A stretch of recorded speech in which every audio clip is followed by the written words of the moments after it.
नमस्कार, नमस्ते बिहार में राहुल ओझा आपके साथ। नमस्कार, मैं आपके साथ लक्ष्मी। और देखिए, सीएम नीतीश कुमार को लेकर बड़ी खबर है। आज राज्यसभा की शपथ सीएम नीतीश कुमार लेंगे। दोपहर 12:15 बजे राज्यसभा की सदस्यता लेंगे। सीएम नीतीश के नए सफर की शुरुआत हो रही है। दिल्ली दौरे में नई सरकार को लेकर भी मंथन किया जाएगा। बीजेपी के शीर्ष नेताओं से बात नीतीश कुमार करेंगे और आज ही देर शाम पटना भी नीतीश कुमार लौट आएंगे। तो देखिए, बड़ी खबर, मुख्यमंत्री नीतीश कुमार को लेकर के नए सियासी सफर पर आज से होंगे। मुख्यमंत्री नीतीश कुमार दिल्ली में मौजूद हैं।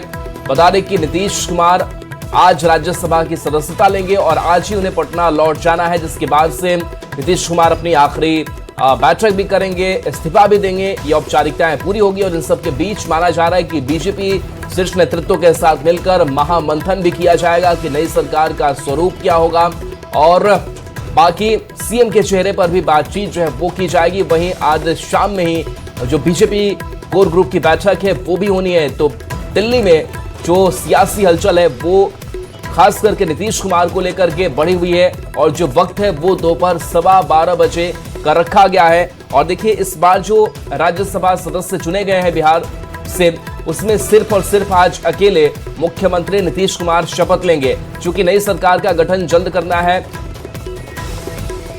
इसको लेकर के मुख्यमंत्री नीतीश कुमार अब हलचल में दिख रहे हैं। कल उनका बयान भी सामने आया था और उन्होंने कहा था कि वो दिल्ली में ही काम करेंगे। बिहार के लिए उन्होंने बहुत काम किया है। तो देखिए, आज मुख्यमंत्री नीतीश कुमार राज्यसभा सदस्य की शपथ लेंगे और इससे पहले जो बाकी निर्वाचित हुए हैं, बीजेपी के राष्ट्रीय अध्यक्ष नितिन नवीन हो, रामनाथ ठाकुर हो, उपेंद्र कुशवाहा हो, शिवेश राम हो, ये बताया जा रहा है कि इसके बाद ये शपथ लेंगे और 16 अप्रैल से शुरू हो रहे राज्यसभा के विशेष सत्र में शपथ ये राज्यसभा के सदस्य लेंगे। चूंकि जल्दबाजी इसलिए भी है क्योंकि नई सरकार का गठन करना है बिहार में और मुख्यमंत्री नीतीश कुमार ने कल बयान भी दिया था। और देखिए, बिहार बीजेपी कोर ग्रुप की अहम बैठक है आज। बैठक का समय शाम 6 बजे तय किया गया है। दिल्ली में मौजूद रहेंगे डिप्टी सीएम सम्राट चौधरी और विजय सिन्हा। प्रदेश अध्यक्ष संजय सरावगी भी इस बैठक में शामिल होंगे। पार्टी प्रभारी विनोद तावड़े समेत कई प्रमुख नेता मौजूद रहेंगे। बैठक में संगठन और राजनीतिक रणनीति पर दरअसल चर्चा हो सकती है। तो देखिए, दोनों डिप्टी सीएम इस बैठक में मौजूद रहेंगे। बिहार बीजेपी कोर ग्रुप की आज की बैठक काफी अहम होने वाली है। अब देखिए, जाहिर तौर पर इस बार बिहार में जो सीएम होगा वो बीजेपी से ही हो सकता है और इसीलिए बीजेपी कोर ग्रुप की ये बैठक हो रही है और ये बैठक अपने आप में बेहद ही महत्वपूर्ण है। देखिए, दिल्ली में मौजूद रहेंगे डिप्टी सीएम सम्राट चौधरी और विजय सिन्हा। प्रदेश अध्यक्ष संजय सरावगी भी इस बैठक में शामिल होंगे और इस वक्त सीएम की लिस्ट में कई नेताओं के नाम हैं और कौन कौन से वो संभावित नेता हैं वो आपको टीवी स्क्रीन पर देखने को मिल रहा होगा। यहाँ पर देखिए, रमा निषाद, धर्मशीला गुप्ता, मंगल पांडे, नित्यानंद राय और इनके अलावा दिलीप जायसवाल भी हैं, विजय सिन्हा भी हैं और साथ साथ सम्राट चौधरी भी हैं, दिलीप जायसवाल भी हैं, रेणु देवी भी हैं, संजीव चौरसिया भी हैं। तो ऐसे में ये सारे जो नाम हैं, संभावित नाम हैं, इनको लेकर चर्चा हो रही है कि इनमें से किसी को बीजेपी बना सकती है। विश्वसनीय चेहरा है, काफी समय से बीजेपी में काम कर रहे हैं। हालांकि सबसे आगे सम्राट चौधरी का नाम जरूर चल रहा है, लेकिन आखिर में बैठक में क्या कुछ तय होता है और बीजेपी आला कमान क्या चाहते हैं, ये अभी देखना बाकी है। बिहार की सियासत में आज का दिन अहम है। आज नीतीश कुमार का राज्यसभा में शपथ ग्रहण होगा। आज ही दिल्ली में कोर ग्रुप की बैठक होगी। आज ही नीतीश कुमार वापस पटना लौट जाएंगे और बिहार में नई सरकार बनाने की कवायद तेज हो जाएगी।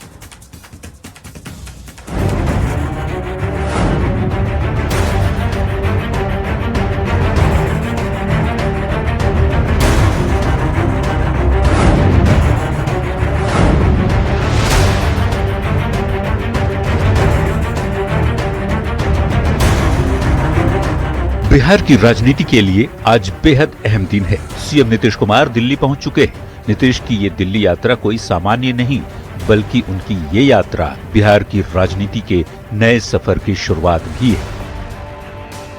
कल फाइट कर लेंगे ना, समझ गए ना, हम तो तय कर लिए हैं, आपको बता दिए हैं। जी हम वहाँ का छोड़ करके हम तो यहाँ का करेंगे, यहीं रहेंगे, और उसके 3-4 दिन के बाद वहाँ यहाँ जाने के बाद वो कर देंगे वो सबको। आपकी पसंद का मुख्यमंत्री होगा ये कहा जा रहा है सर। लोगों को कर देंगे। नीतीश कुमार शुक्रवार को दोपहर 12:15 बजे राज्यसभा की सदस्यता लेंगे। इसके साथ ही बिहार की राजनीति 20 साल बाद एक नई दिशा में घूम जाएगी। नीतीश कुमार के इसी दिल्ली दौरे में नई सरकार के गठन को लेकर भी मंथन होगा। बीजेपी के शीर्ष नेताओं के साथ नीतीश कुमार की बातचीत होगी। आपकी पसंद का मुख्यमंत्री कहा जा रहा है, कौन होगा मुख्यमंत्री? आपकी पसंद क्या है? अरे भाई, अब इतना हम वहाँ काम किए हैं, ये किए, फिर मेरे मन में हुआ कि यहीं पर हम रहे, वही कर रहे हैं। दिल्ली में दिए अपने बयान के जरिए नीतीश कुमार ने खुद ये साफ कर दिया कि बिहार में नई सरकार का गठन बहुत जल्द होने जा रहा है। ऐसे में सवाल है कि बिहार में किस दिन बनने जा रही नई सरकार और कौन होगा बिहार का अगला मुख्यमंत्री। तो बता दें, बिहार में नई सरकार के गठन की तारीख सामने आ गई। नीतीश कुमार के दिल्ली लौटने के बाद 13 अप्रैल को मौजूदा कैबिनेट की आखिरी बैठक होगी। 14 अप्रैल को मुख्यमंत्री नीतीश कुमार सीएम पद छोड़ेंगे। इसके अगले ही दिन यानी 15 अप्रैल को बिहार में नई सरकार बनेगी और इसी दिन बिहार के नए मुख्यमंत्री का शपथ ग्रहण होगा। अब बात दूसरे सवाल कि ये बात करीब करीब साफ हो चुकी है कि अगला मुख्यमंत्री बीजेपी का होगा। ऐसे में सवाल है कि आखिर कौन होगा बिहार का अगला मुख्यमंत्री। इस सवाल का जवाब तलाशने के लिए बिहार बीजेपी के बड़े नेता दिल्ली पहुंचने लगे हैं। दोनों डिप्टी सीएम सम्राट चौधरी और विजय सिन्हा दिल्ली पहुंच चुके हैं। 10 अप्रैल यानी शुक्रवार को दिल्ली में ही बिहार बीजेपी कोर ग्रुप की बैठक होगी। ये आज जो पूरी प्रक्रिया है, पूरी चीजें चल रही हैं, सब माननीय नीतीश कुमार जी के नेतृत्व में जो चीजें तय हो रही हैं उसके हिसाब से तय हो रहा है। अब सवाल उठ रहा है कि अगर बीजेपी का मुख्यमंत्री होगा तो ऐसे में सीएम की रेस में कौन कौन है। तो हम आपको बता रहे हैं, बीजेपी से बिहार के सीएम की रेस में फिलहाल दोनों डिप्टी सीएम सम्राट चौधरी और विजय सिन्हा शामिल हैं। इनके अलावे 5 और भी नेता हैं जो इस रेस में हैं, जिनमें केंद्रीय गृह राज्य मंत्री नित्यानंद राय, उद्योग मंत्री दिलीप जायसवाल, मंत्री रेणु देवी, संजीव चौरसिया और जनक राम का नाम भी चल रहा है। इसके अलावे पूर्व सांसद अजय निषाद की पत्नी और बिहार सरकार की मंत्री रमा निषाद, राज्यसभा सांसद धर्मशिला गुप्ता और स्वास्थ्य मंत्री मंगल पांडे का नाम भी रेस में शामिल है। अब नीतीश कुमार के बाद किसके सर पर सजता है ताज और कौन बनता है बिहार का सरताज, इसका जवाब 15 अप्रैल तक मिल जाना चाहिए। फिलहाल बिहार की राजनीति पटना से दिल्ली शिफ्ट हो चुकी है और दिल्ली में हलचल तेज है। न्यूज 18 के लिए पटना से आनंद अमृतराज, धर्मेंद्र और दिल्ली से अमितेश सिंह के साथ ब्यूरो रिपोर्ट। बिहार में नई सरकार के गठन पर मंत्री मदन सहनी का बयान सामने आया है। मदन सहनी ने कहा, नई सरकार का गठन जल्द होगा। बीजेपी और जेडीयू के सहयोग से नई सरकार बनेगी। मुख्यमंत्री कौन होगा वो अभी ये नहीं बता सकते हैं। कि कल उनका जो है शपथ ग्रहण है राज्यसभा में और इसके लिए पटना से गए हैं दिल्ली, तो बहुत सारे और भी लोग जाएंगे पटना से। नई सरकार कब तक सर? नई सरकार का गठन तो भाजपा के और जदयू के एनडीए के नेता तय करेंगे, लेकिन जल्दी हो जाएगा। नेता प्रतिपक्ष तेजस्वी यादव ने बिहार में आपराधिक घटनाओं को लेकर सरकार पर हमला बोला। तेजस्वी ने कहा कि बिहार में 20 साल से एनडीए की सरकार है, लेकिन बिहार देश में लॉ एंड ऑर्डर के मामले में यूपी के बाद दूसरे नंबर पर है। लॉ एंड ऑर्डर के मामले में बिहार जो है पूरे देश यूपी के बाद दूसरे नंबर पर। 20 साल से एनडीए की सरकार और साफ सुनवाई हो रही है। बाकी क्राइम में प्रतिदिन जो है इजाफा हो रहा है। कोई ऐसा दिन नहीं प्रतिदिन हत्या, लूट, अपहरण, रेप जैसे घटना हो। तो पूरी तरीके से हमने पहले भी कहा था कि भाई अपराधी जो है विजय और सम्राट और सरकार जो है अपराधियों को ही संरक्षण देने में लगी है। सत्ता में जो लोग हैं बालू और दारू के नशे में मदहोश है। महिलाओं की राजनीतिक भागीदारी बढ़ाने की दिशा में केंद्र सरकार ने एक बड़ा कदम उठाया है। महिला आरक्षण संशोधन विधेयक को केंद्रीय कैबिनेट ने मंजूरी दे दी है। देखिए, प्रधानमंत्री नरेंद्र मोदी ने इसे ऐतिहासिक फैसला बताते हुए कहा कि इस बिल में अब किसी भी तरह की देरी ठीक नहीं है। साथ ही उन्होंने सभी दलों से इस पहल का समर्थन करने की अपील की है।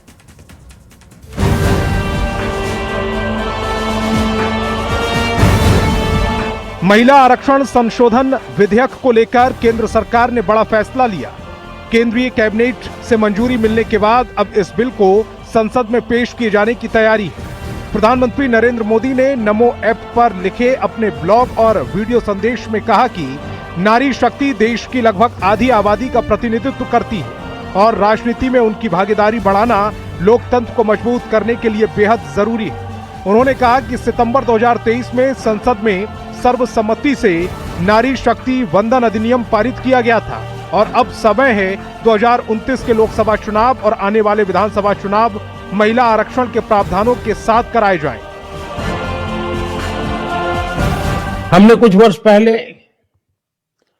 नारी शक्ति वंदन अधिनियम पारित किया था और सभी राजनीतिक दलों ने सहमति से किया था और सबकी इच्छा है कि 2029 में जब लोकसभा के चुनाव होंगे तब हमारे देश की नारी शक्ति को जनप्रतिनिधि के रूप में लोकसभा में विधानसभाओं में 33% स्थान मिलना ही चाहिए। 16, 17, 18 संसद में इस विशेष काम के लिए जब हम मिल रहे हैं तो इसको पारित करें और सब मिल करके इसका जश्न मनाएं। चलिए, मैं ज्यादा समय नहीं लेता हूं। लेख पढ़ने के बाद आपके कमेंट जरूर मुझे मिलेंगे। बहुत बहुत धन्यवाद। महिला आरक्षण संशोधन विधेयक को लेकर राजनीतिक दलों की प्रतिक्रियाएं भी सामने आने लगी। जेडीयू सांसद और पार्टी के राष्ट्रीय कार्यकारी अध्यक्ष संजय झा ने इसे ऐतिहासिक कदम बताया। उन्होंने कहा कि इससे संसद से लेकर विधानसभा तक महिलाओं की भागीदारी और मजबूत होगी। संजय झा ने यह भी कहा कि बिहार में मुख्यमंत्री नीतीश कुमार पहले से ही महिलाओं को आगे बढ़ाने के लिए कई क्षेत्रों में आरक्षण का दायरा बढ़ा चुके हैं। तो मेरे ख्याल से बहुत ही हिस्टोरिकल मोमेंट है। देश के इतिहास में 2-4 जो हिस्टोरिकल मोमेंट, ऐतिहासिक पल जो है, उसमें ये पल होगा जब 1/3 रिजर्वेशन पार्लियामेंट में और विधानसभा में महिलाओं को दिया जाएगा। इतिहास जज करेगा। इस देश में एक नेता के फैसला से करोड़ों महिलाओं के जीवन में जो परिवर्तन हुआ है, तो नीतीश कुमार से बड़ा दूसरा इस देश में कोई नहीं। वहीं जमुई से सांसद अरुण भारती ने भी महिला आरक्षण संशोधन विधेयक का स्वागत किया। उन्होंने कहा कि ये महिलाओं को सशक्त बनाने की दिशा में एक महत्वपूर्ण कदम है और इससे राजनीति में उनकी भागीदारी और निर्णय लेने की प्रक्रिया में भूमिका और मजबूत होगी।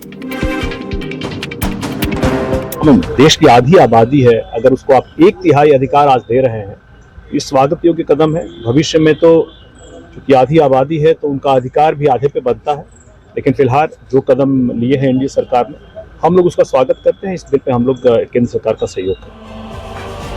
महिलाएं देश की आधी आबादी हैं और इस विधेयक के जरिए उन्हें राजनीति में ज्यादा प्रतिनिधित्व देने की कोशिश की जा रही है।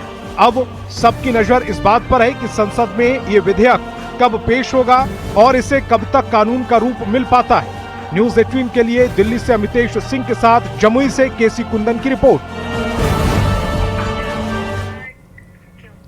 केंद्रीय मंत्री गिरिराज सिंह ने ममता बनर्जी सरकार पर तीखा हमला बोला। गिरिराज ने दावा किया कि बंगाल की जनता 15 सालों की लूट का बदला लेगी। बंगाल को लूटने वालों का हिसाब होगा। गिरिराज ने कहा कि जो लोग वोटरों को डरा धमका रहे हैं वो गलतफहमी में ना रहें। बेरोजगारी पर और देश के प्रधानमंत्री ने कहा, सही कहा, सबका साथ सबका विकास और जो लूटा है उसका हिसाब। ये और जो लूटा है उसका हिसाब भी होगा। और उन गुंडों को भी कह देना चाहता हूं जो टीएमसी के गुंडे मतदाताओं को धमकाने की कोशिश कर रहे हैं, गलतफहमी में न रहें। सरकार बीजेपी की बन रही है और जो गुंडागर्दी करेंगे उसका हिसाब भी लिया गया। अब ममता बनर्जी अपनी सीट तो बचा नहीं पाएंगी, सरकार कहां से बचाएगी। दरभंगा में प्रदेश बीजेपी अध्यक्ष संजय सरावगी ने ममता बनर्जी पर तीखा हमला बोला। संजय सरावगी ने दावा किया बंगाल में एनडीए की सरकार बनेगी। दरभंगा में उन्होंने बीजेपी की संगठनात्मक बैठक में हिस्सा लिया। कार्यक्रम में बड़ी संख्या में कार्यकर्ता मौजूद रहे। उन्होंने एक बार फिर संगठन मजबूत करने का संकल्प दोहराया। जनता पार्टी की सरकार बनेगी, जो सरकार बांग्लादेशियों को, घुसपैठियों को, रोहिंग्यों को प्रश्रय देती है। बंगाल के लोग इस बार उसको विदा करने वाले हैं और भारतीय जनता पार्टी की सरकार बनेगी।